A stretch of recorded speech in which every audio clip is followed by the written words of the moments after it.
بسم اللہ الرحمن الرحیم۔ السلام علیکم ورحمۃ اللہ وبرکاتہ۔ زمین اور آسمان کی پیدائش۔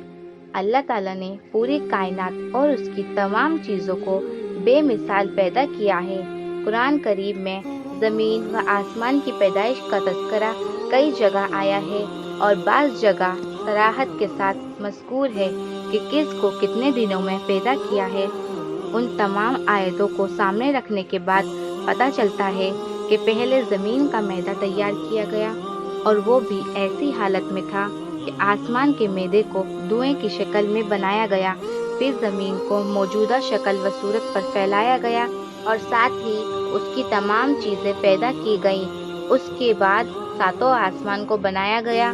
اس طرح زمین و آسمان اور ان کی درمیان کی چیزیں وجود میں آئیں۔